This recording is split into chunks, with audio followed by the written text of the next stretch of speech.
Welcome to This Indulgent Life, the podcast, with me, Mary Cook, and this is episode number 13. Today in This Indulgent Life, we are speaking with Kirsty from Traversing Africa. Kirsty is an expert in luxurious yet family-friendly travel in Africa and the Middle East, and she has some amazing tips for you on planning your perfect trip with young children. So stay tuned. Welcome to another episode of This Indulgent Life, where together wanderlusting families navigate respectful parenting, education, and fulfilling our dreams of having an extraordinary life through travel. We believe that life shouldn't just be an obligation, and that the American dream isn't the same for everyone. We believe that life should be an indulgence, so cherished and enjoyed. And the best way to do that is through enjoying experiences together, following our hearts. May you be inspired to do the same.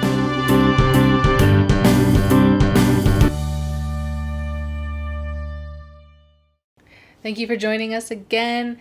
I just want to remind you that this podcast is for you, and I would love to hear from you. You can email me at mary@thisindulgentlife.com, or better yet, join the Facebook group. Ask any questions you have there about travel or this podcast. Tell me what you like and don't like. I'm open ears, and I really want to make this for you. So you can find the links and email, and you can leave comments and everything in the show notes. And that is at thisindulgentlife.com/13. That's right, lucky number 13. So join us there. Again, thisindulgentlife.com/13.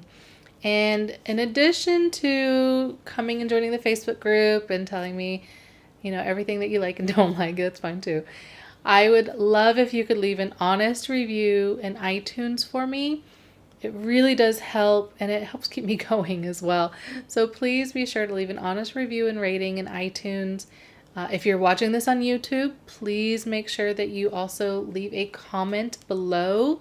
Those comments really do help and just kind of engage people and let people know what to expect. So please leave a comment below. I really appreciate it. Thank you. Today we're talking with Kirsty. Kirsty was born in the UK, grew up in South Africa, and now lives in Canada. How's that for travel? She spent her entire life traveling the globe, both for work and pleasure. She married Darren, her husband, at the young age of 22 on the island of Mauritius. And 2 years ago, they celebrated their 20th anniversary with a vow renewal where it all began. She has one son, Travis, who is 7 going on 27, and she loves exploring the world through his eyes. She's also mom to 2 adorable Yorkshire Terriers, and the only downside of traveling internationally is that she can't always take them with her. After working in the travel industry for 20 years, she recently founded her own company, Traversing Africa, which specializes in, but is not limited to, luxury travel to Africa and beyond. When she's not planning African adventures, she spends her time as a Sunday school teacher at her church, teaching 3 to 6-year-olds. She is also the ambassador for the Boss Moms Meetup group in Toronto, where a community of like-minded mompreneurs get together to talk to each other about life and business. Kirsty is passionate about Africa, traveling, wildlife, children, and running, and she has managed to successfully combine all of these elements into her career so that it's more than a job, but something she loves waking up to every day. So please join me in welcoming Kirsty Perring from Traversing Africa. So welcome, Kirsty, with Traversing Africa. Thank you so much for joining us here on This Indulgent Life, the podcast. I'm so excited to talk to you about all of your amazing experiences and what you can offer families. Oh, thank you so much for having me, Mary. I'm so glad to be here. So tell us a little bit about who you are, who your family is, and how you even got started into traveling. Sure. So you might be able to tell I have a bit of an accent. It's a South African accent. Although I was actually born in the United Kingdom, I grew up in South Africa. and pretty much started traveling from a young age with my family. And I guess the travel bug bit quite young. And basically, after finishing school, I left home straight away, jumped on a plane, went actually back to the UK, to London, where I was a nanny for 2 years. So there's always been sort of a connection with kids and traveling, and that's kind of been the focus. Yeah, and so I did some backpacking through Europe, and then eventually, when I decided to come home, I realized that my passion was for travel. So I did a diploma in travel and tourism, and that was over 20 years ago now, and I've been in the same industry ever since. I only actually took a short break once while we lived in the UK, and that was in fact to work in nursery schools as well. Again, just tying in the children factor. So I've been on all different sides of the travel industry. I've been in wholesale, I've been in retail, I've done training, and most recently for the last 6 or 7 years, I was the product manager for a large wholesaler here in Toronto, in Canada. And I oversaw the Africa and Middle East division. So being from Africa, I've traveled around Africa extensively. That is my passion, and also just selling it and dealing with it. And eventually I got to the stage where I decided that I wanted to do my own thing, especially because I have a child of my own. I've got a 7-year-old son. And I wanted to be able to spend more time at home with him. And yeah, hence Traversing Africa was born. And yeah. And do you travel a lot with your son then? I do, absolutely. I try and travel with him as much as possible. He's been going on safaris and traveling through Africa since he was 2. So he's quite used to it. We're actually leaving in 2 weeks to go back to South Africa. I go every year to a big travel show there. And again, we'll be doing a safari. And earlier this year, we had our sort of family vacation, and that was to Morocco, which was a new destination for all of us. So that was pretty exciting. It's one of the places that I have wanted to go to since I was little. Since we lived in Florida, so we would go to Disney all the time. And Sure, in Epcot, yeah. they have a little Morocco. And ever since they have this dancing with the Moroccans, and ever since that, I've just always wanted to go to Morocco. So that's definitely on my bucket list as well. Yeah, no, it's amazing. Yeah, I've also always wanted to go. And one of the things where, a lot of people say to me, oh, it's not really child friendly. It's not the right place to take a child. But, if you do a little bit of planning, it totally worked. And we had an amazing time, and he loved it. So, yeah. Well, I know a lot because a lot of French and Spanish families actually go to Morocco. So that's Absolutely, interesting yeah. that So, other cultures are like, oh, no, that's not child family friendly. But then these other two cultures who live so close yeah. go there all the time. So Well, I guess that's it, the proximity and also the language, because French is yeah. spoken there, so that makes it easier. But I think, it's just because it's busy and it's different, and the markets, and it's a bit of a sensory overload. So, but no, it was fabulous, and I highly recommend to go with kids. Awesome. So, sorry. Most families are going to countries that they kind of recognize, as we were just talking about, safe countries, quote unquote. Yeah. And you're focusing on an area of the world that is often in the news for the more unpleasant side of life. So why Africa and the Middle East? Why should people go there? So I think just culturally, it's completely different to Western civilizations and anything that a lot of North Americans are used to. But obviously, one of the greatest draw cards for Africa is the wildlife and nature and that sort of thing. And you don't get anything like that anywhere else. Of course, there are destinations like the Galapagos. Even Australia has some different wildlife, but in Africa, it's really where it's all about safari, and it's just getting back to your roots, getting back to nature, cutting off from, Wi-Fi and technology, having a break from all of that, unplugging, and just really being able to bond with your family. So in terms of safety, I mean, look, the Middle East is obviously has its problems and features in the news every now and again, and friction rises. But in the last couple of years, it's come back in a big way. Egypt is again popular. Israel's popular destination. So unfortunately, the world is not a safe place anymore. To me, you can go to London, you can go to Frankfurt, Paris, anything can happen. So, Exactly. it's all, you put it all into perspective. And when you look at it in that term, Africa is really not affected by terrorism as much as some of the Western countries. So, yeah, it just really depends, how you define safety. And then a lot of people, I guess, for them, the concern is actually the wildlife and how safe is it to take kids into areas with wildlife. But obviously, I work with lodges and game parks that are very regulated with age restrictions, and it's a very safe experience. You do hear horror stories of tourists who think they can get out of their vehicle and take a selfie with the lion and that kind of thing. But Yeah. no, generally, As long as you it's follow safe. the rules, right? Like just follow the Exactly. rules and you'll be okay. There's rules Do for what a you're told. reason. Yeah, So yeah. you said something about age restrictions. Can you go into a little bit more about what that is and what people can expect there?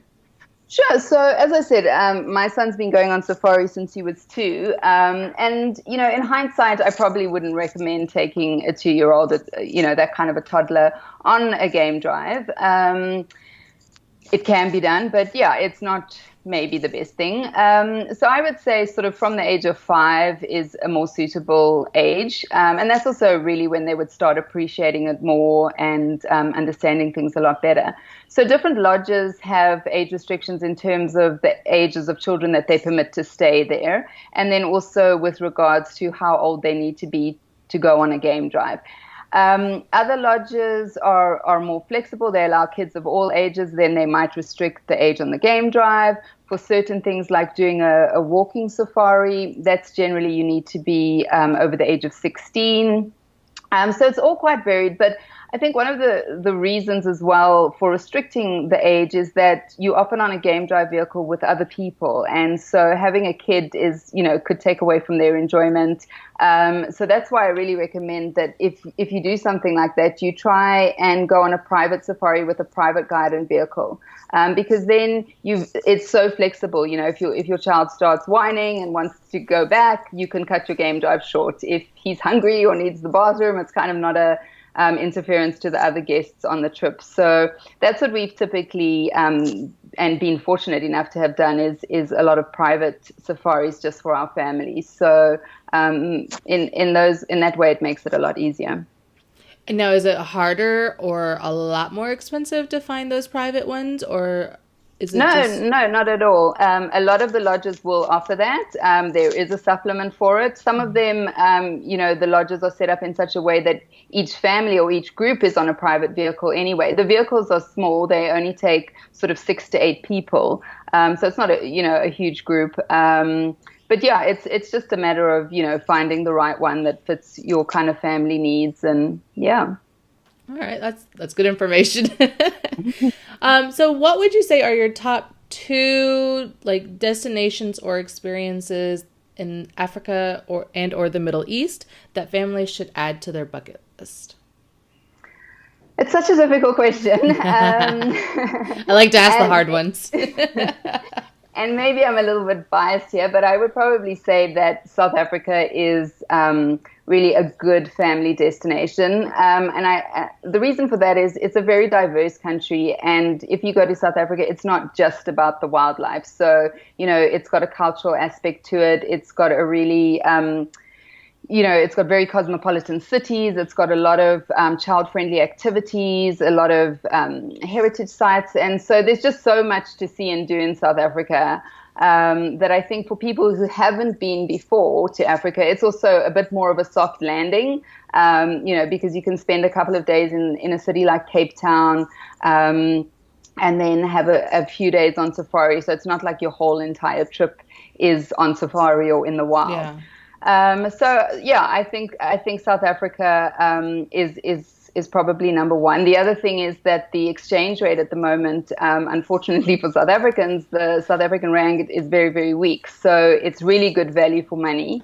And also it's very high standards of accommodation. They've got really lovely lodges, and you're able to, stay in luxury for a much cheaper price than you can possibly in East Africa. So yeah, I'd say that's possibly my number one. And then one of my other favorite destinations is Botswana. And I think it's just also very, very unique, amazing wildlife. Botswana, in fact, invests a lot of money into the protection of their wildlife and their national parks and things like that. Tourism is very important to them. They try and encourage low impact tourism as well. A lot of the lodges, the communities work there, and they give back to the local communities. But apart from that, it's obviously home to the Okavango Delta, which is a completely different game experience. A lot of it's based in the water. So you're either doing boat safaris or what they call makoros, which are like dugout canoes, and going through these small channels and waterways. So you really get up close and personal with the animals. Wow. And it's just beautiful, absolutely beautiful. But the other thing about Botswana is that they've got a number of different reserves, and they're all quite different in terms of their vegetation and the animals that they have. So it's quite nice to combine a number of parks and, see all the different things. So, yeah.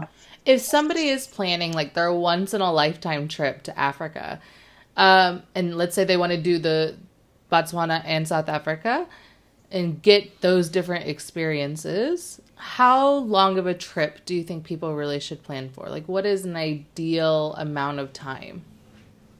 So I would say 2 weeks is a good time. Obviously, depending on where you're traveling from. Coming from North America, it's a long way to go. It's going to take you at least a day to get there and back. Likewise, from Hong Kong, it's a long flight.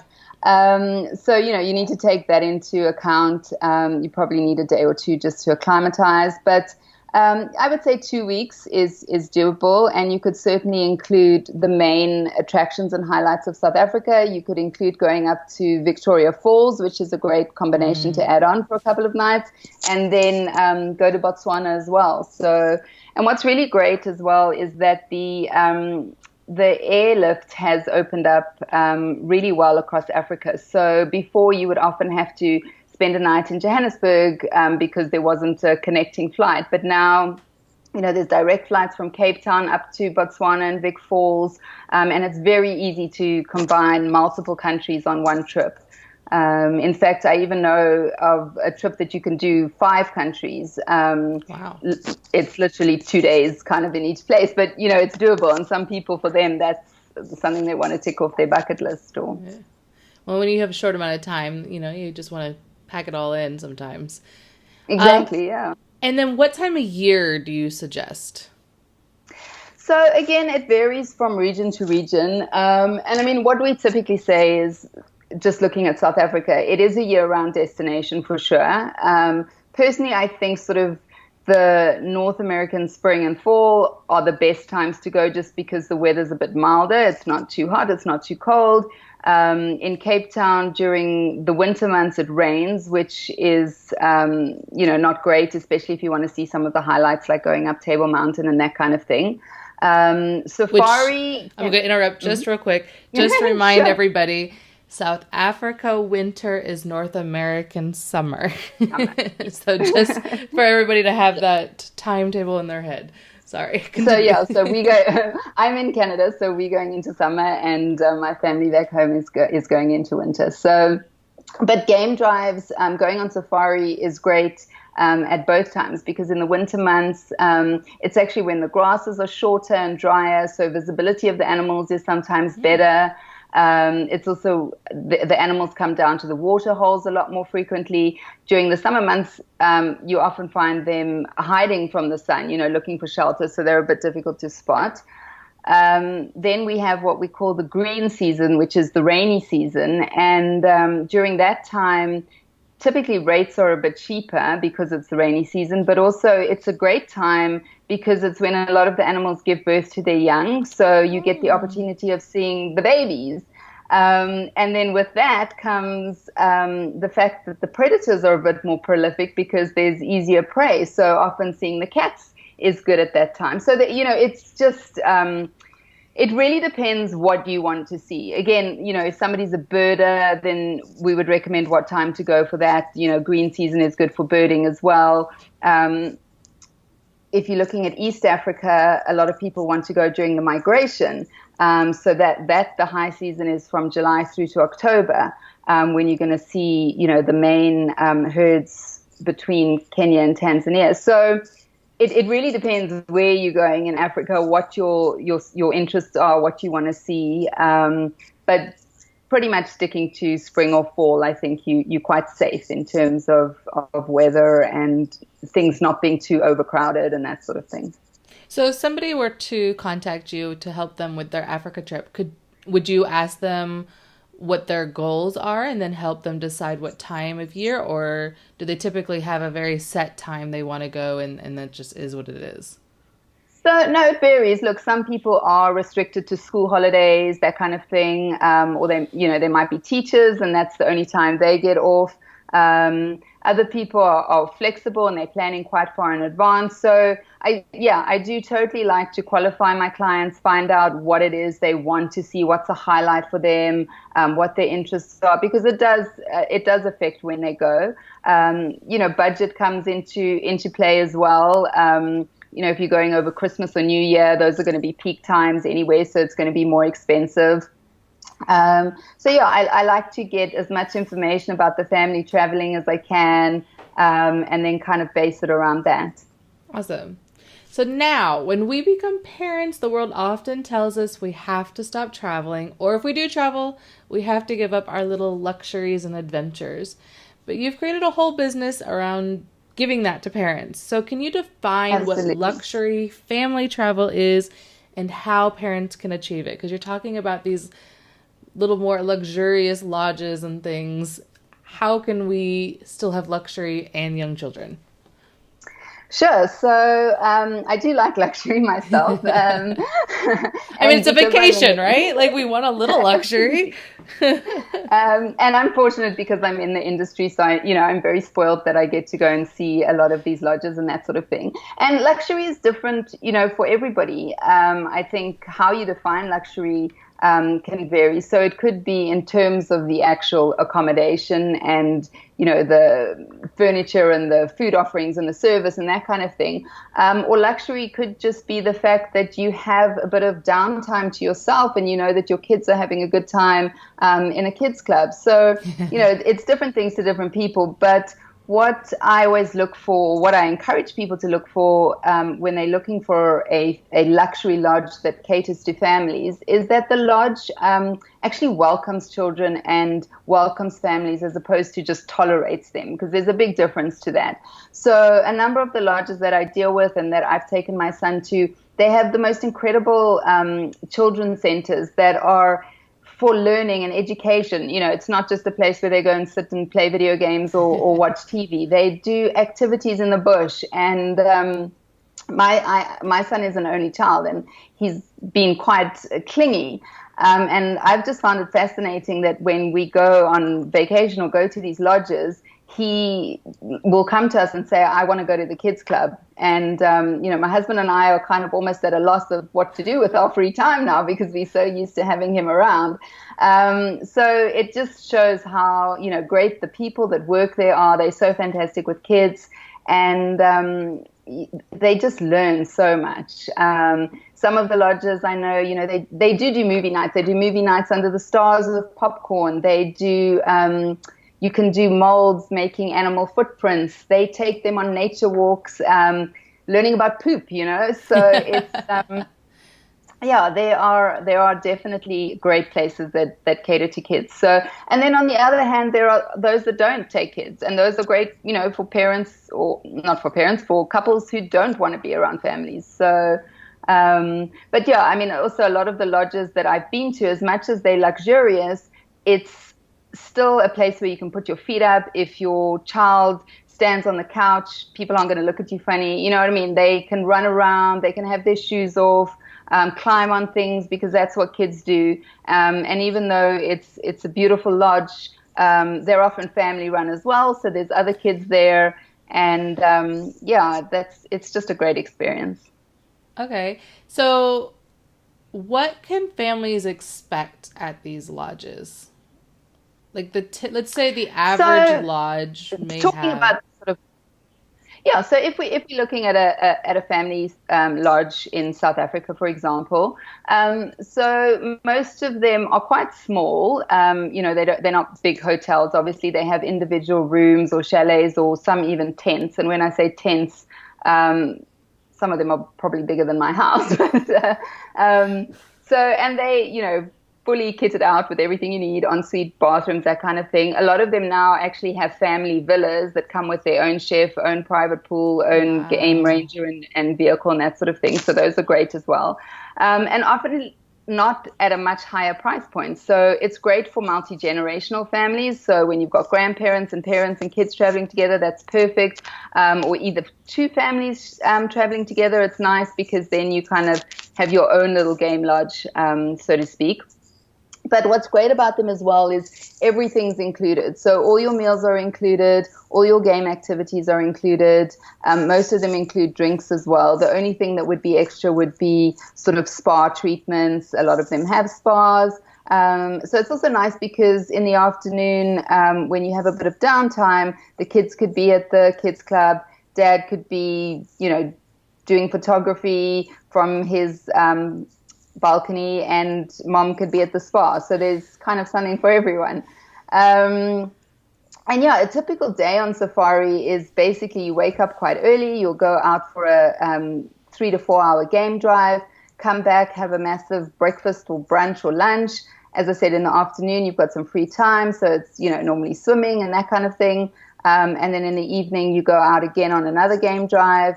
And come back to the lodge for dinner. And what's quite nice about a lot of the lodges is they do dinners in different locations. So one night it might be in a boma, which is like an open air eating place where they'll do a barbecue. Sometimes you'll come back and they've set up, tables in a dry riverbed or something like that. And everybody eats together because it's typically quite small. So you're with your game ranger and everybody's sharing what they've seen during the day. And it's just amazing. So, yeah. Wow, that does sound like quite an experience. And not like usually when you go on vacation, if you go to like a hotel or something, it's just like so many people, you're in your one little room, you go and you come back. But that sounds so much more relaxed and kind of actually more family friendly. That does sound Absolutely. Yeah. way more family friendly and more memorable. Like that makes me want to go on For one right now. sure. But I have a 2-year-old, so we'll have to wait a couple years. Wait a few years. Wait a few years. So, what are some tips for choosing a family friendly lodge? Or So even as I say, make excursions? sure. Sorry. Or Yeah. So excursions. just make sure that they cater to children, that they welcome children. And I guess, safety is an issue. So for some of them, where they have raised walkways and things like that, maybe that's not good for younger kids. Some of them are unfenced, which means the wildlife can kind of move through the property. Again, I would probably steer away from those if you have very young children. But at night, you would be escorted back to your room with a guard and things like that. So it's completely safe, for adults. But obviously, you just want to, take the necessary precautions. They will have things like children's menus. A lot of them will send out a questionnaire beforehand and ask for your, not just your dietary restrictions, but what your favorite foods are. And, they have a setup completely for kids. I know my son's also quite a fussy eater, so it can be challenging traveling. And what I tend to do is always just pack snacks that I know he will eat. So, on game drives, if he's starting to get a bit antsy, I can just, give him a snack bar or whatever the case may be. But yeah, a lot of them really will prepare for your family before you arrive. A lot of them, what they do as well is give little activity bags to kids, little safari packs, which is really great. So they'll have normally like a book, an activity book about animals with a lot of information. They might have a little torch or something, or a little stuffy, but just, something that makes the kids feel quite special when they're going on safari. So that's also great. And yeah, obviously you want, not all of them have interleading rooms. So some of them will have family rooms that will allow up to 2 children to stay. Some of them maybe will only permit 1 child. So those are kind of the things that you would need to take into consideration. How big your family is, how many rooms you need. Do they need to be interconnecting with teenagers? Maybe it's not so important. They can be in their own room. But, all those little things you kind of do need to think about. So. Wow. Okay. So are there lodges available for larger families then? Like if they have, let's say, Yeah, absolutely. 4 or 5 young kids? Yeah, for sure. As I said, so you can get interconnecting rooms where they'll take, 5 or 6. And then some of them, as I mentioned, have these sort of family villas, which are a great option for big families. Yeah, no, there's definitely something for everybody. So would you say like it sounds like the excursions, the safaris are all really connected to the lodge. When you're traveling through, let's say, South Africa and whatnot, where you're maybe not staying in a safari lodge and you're wanting to do some of the other kinds of activities, whether nature or Yep. otherwise, what are what would you say are the most family friendly places, I guess, or areas or things that families should consider when traveling through South Africa? Because I know I have a lot of friends from South Africa, so I hear the stories.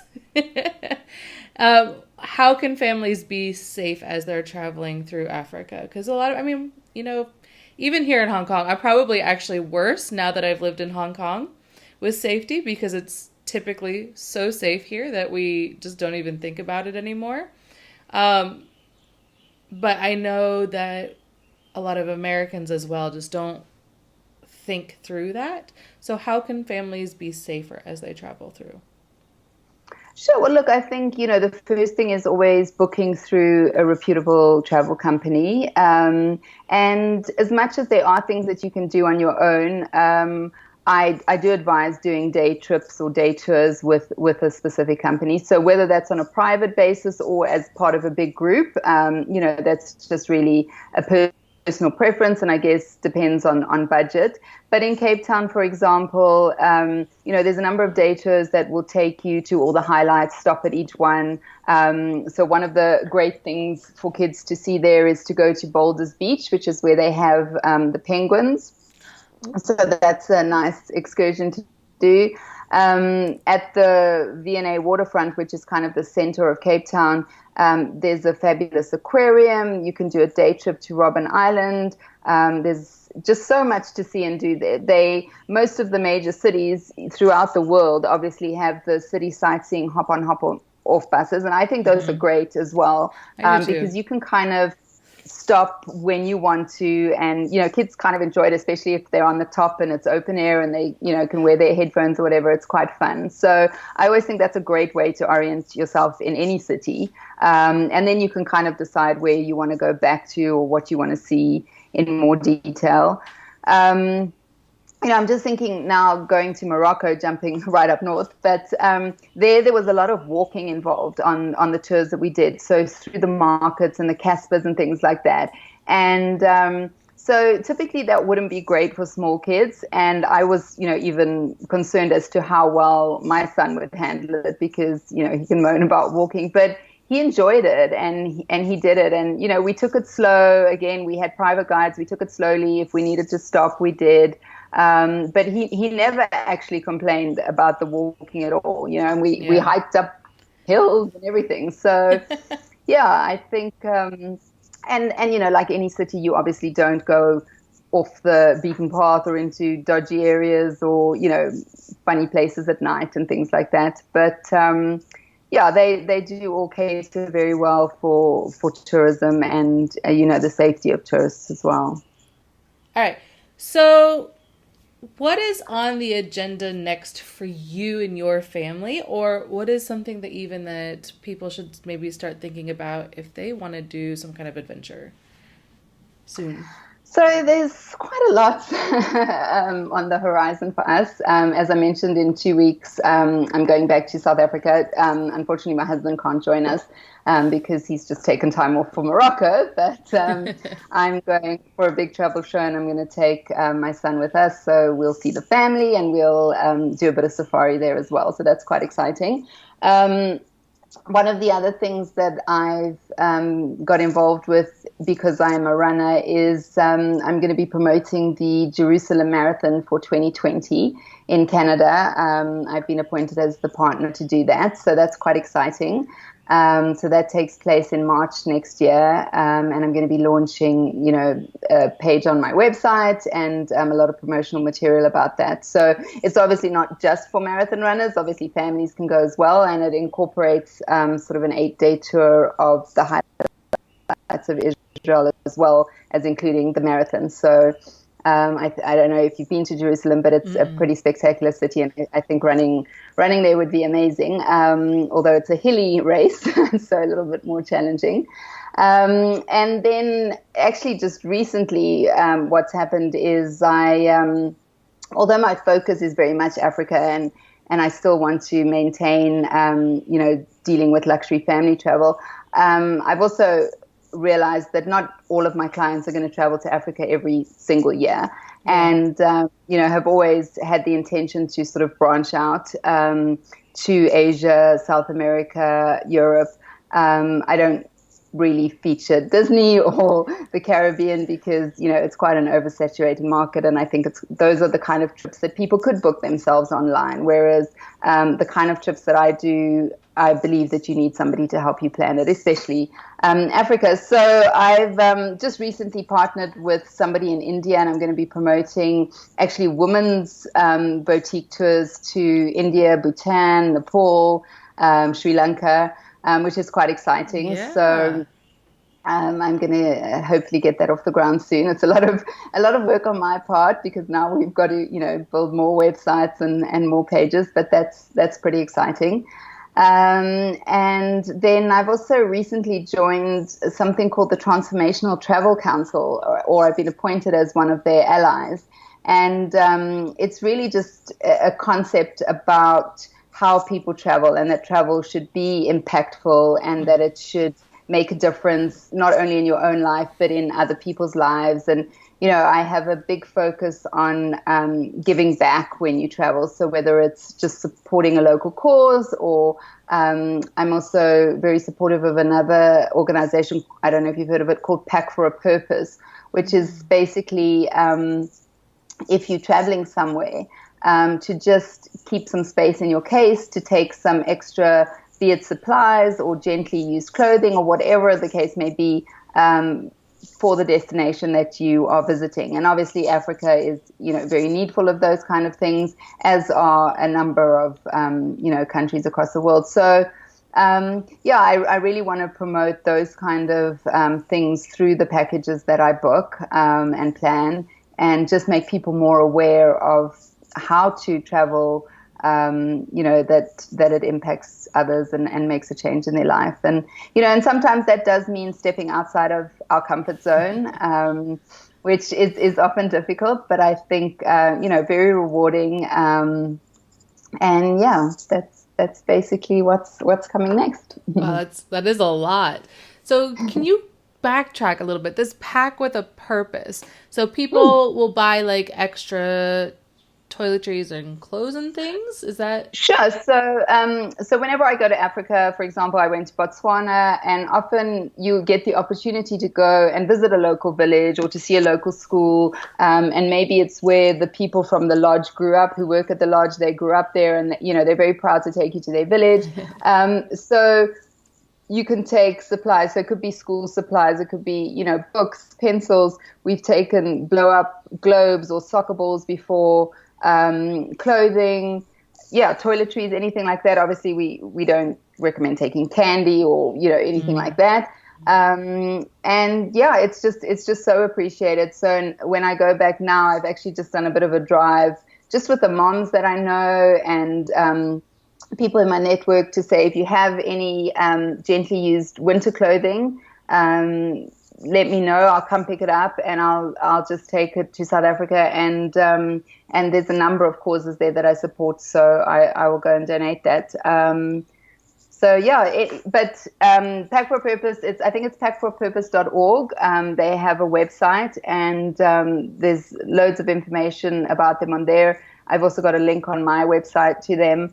And it's just such an easy way of giving back, because you can easily fit something else in your case.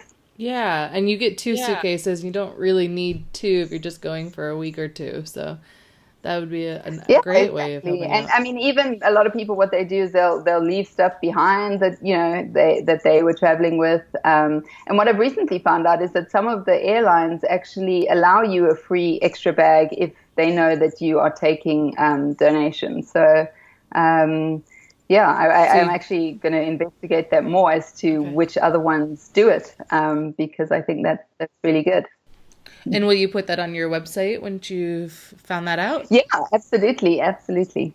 All right, awesome. So make sure if that's something you're interested in, you're going somewhere and you want to help out the local community, go and check out Kirsty's website, Traversing Africa, and she will, when she has that figured out, she'll let you know where where to find more information about it.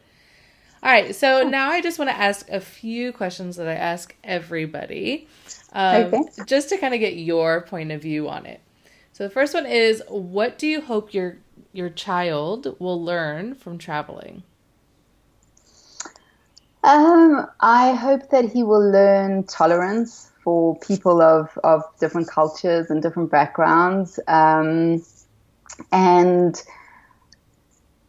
respect for other people, respect for nature, just an appreciation for the world. Yeah, I guess, that's the main gist of why I want him to travel.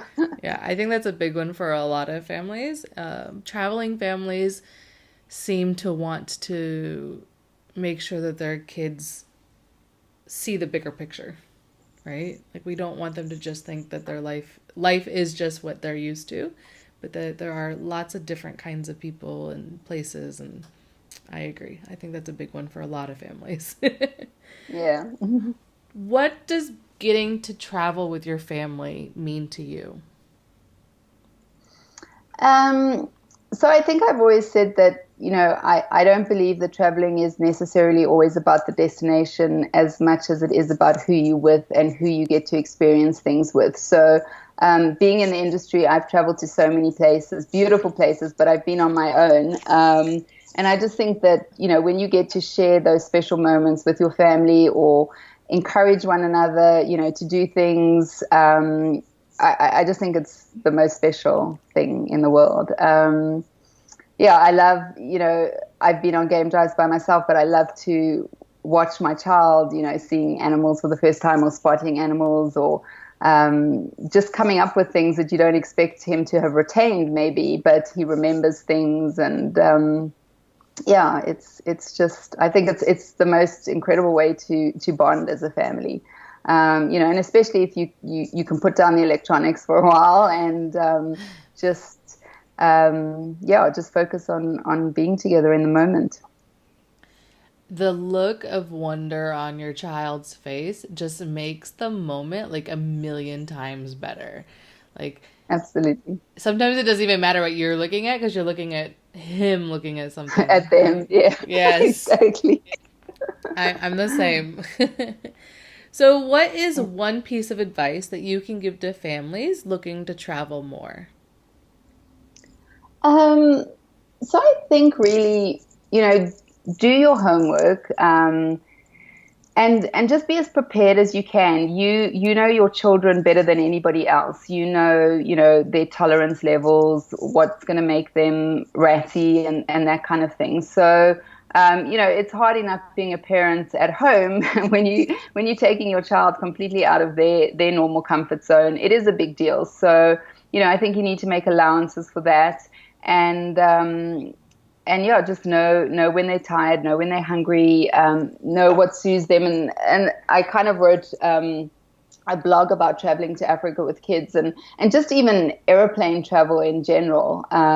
Just make sure that they have familiar things, whether it's a soft toy or a blanket or whatever. Take those kind of things with you. Make sure they've got familiar snacks. I mean, what I actually learned the hard way in Morocco is you don't get ketchup everywhere. And my son kind of insists on ketchup on everything. So, what I did sort of as I went along was I started collecting sachets of ketchup so that in case we got to a venue that didn't have them, we were covered.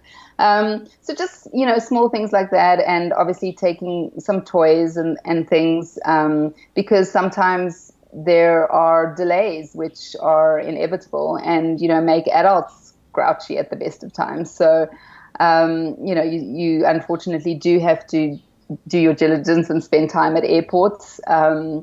When we're in Morocco, I mean, I think the longest day traveling was about 8 or 9 hours in the car. So, again, we pack an iPad because it has a purpose, and it's entertainment for some of that time, and then at other times, we encourage, obviously, let's look out the window, let's play games, let's see what we can spot. But I think everything in moderation, and yeah.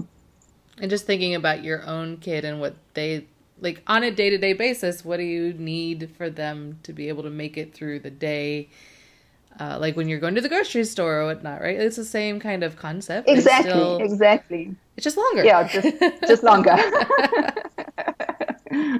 Which may scare some people, but it's okay. Exactly. So yeah, and one of the other things. Sorry. No, go ahead. I was going to say one of the other things is, obviously take into consideration their interests. So my son loves to swim, and so when I was planning the trip to Morocco, I tried to make sure that there was a pool at least not at every hotel, but every other hotel, so that he got a bit of downtime to do what he enjoyed, had some fun. It wasn't all just about touring. So, think of things like that as well. Yeah, it's definitely important to think about not just what you're really interested in as an adult, but what is going to interest a child through these two. Because if you want them to enjoy the rest of the trip so you can enjoy the rest of the trip, you kind of need to give them a little bit and give them some downtime to enjoy those things. I think as a parent that comes from a history of solo travel or just couple travel, that is probably one of the hardest hurdles to get over, is not being able to, you're used to planning your trips and being able to do this, and this, and you want to go hit all those things, and then you have a kid and you're like, I'm not getting to everything anymore. I'm not seeing anything. And you just have to kind of readjust expectations. For sure, yeah. That's We've been having those experiences. Can you tell? We have a toddler. So where can people connect or find out more about you and your company? So either on our website, which is traversingafrica.com. I'm on Facebook as Traversing Africa, on Instagram. Yeah, I think that's about the two main all of it in terms of social media. So yeah, and all our contact details are on our website as well. If anybody wants to reach out by email, we've got a contact form, or by phone. Yeah. And you work with clients from all over the world, or do you mainly work with clients in Canada? So I do. I work with people all over the world. I've got a number of clients in Canada, in the US. But I can deal with people from all over. So. All right. That's awesome. Is there anything else that you'd like us to know or we didn't cover? No, I think we pretty much covered everything. And I mean, just to say that don't be afraid of traveling with your kids. It's easier than you think, and it's truly enjoyable, and it's something I highly recommend. Awesome. Well, thank you so much for joining us. I learned a lot. Africa is always one of those like mysterious places. And you're just like, it looks really cool in the pictures, but I'm not really sure how that works. So I learned a lot from you today, and I know that everyone listening will learn a lot as well. Thank you so much for being here. Oh, you're so welcome. Thank you for having me. And yeah, just to add, one thing that I get a lot from families is, oh, we'd love to go to Africa. It's on our bucket list. It's our dream, but we're going to wait till the kids are older. And my advice is don't wait. Go as soon as you have the opportunity, because 9 times out of 10 you'll want to go back again. So, but yeah, thank you for having me, Mary. It was great. All right. Well, see you later. See you soon. Bye. Thank you for listening to this interview with Kirsty from Traversing Africa. I learned so much in this interview, and I'm sure you did too. If you did, please be sure to leave an honest rating and review in iTunes. And I'd love it if you could take a picture of you listening to this episode and put it in your Instagram stories and tag her and I in it. So she's at Traversing Africa. I'm at This Indulgent Life. We'd love to see that you're listening to this episode. And again, if you're listening on YouTube, be sure to leave a comment below. I'm sure she'd love to read them. And of course, you can always go to the Facebook group. And if you have any more questions that you might like me to relay to her, I would be happy to do so. So go to the Facebook group, Family, Travel, and Adventure Tribe with This Indulgent Life. And just tell me, have you been to Africa? Go and tell us in that group where you went and what you did and what your favorite experiences were. I'd love to hear them. And I'm sure everybody else would too. So please be sure to join us there. And again, you can find all of these links at thisindulgentlife.com/13. Stay tuned for the next episode, where I'm going to be talking with Megan Whitaker from Going Crunchy Not Crazy. And she's going to be talking about this phenomenon called the letdown effect and how you can stay healthy while traveling. So be sure to stay tuned for next time. If you subscribe, it will automatically download to your device. So make sure you subscribe so you don't forget and you don't miss out on these amazing tips from Megan. See you soon.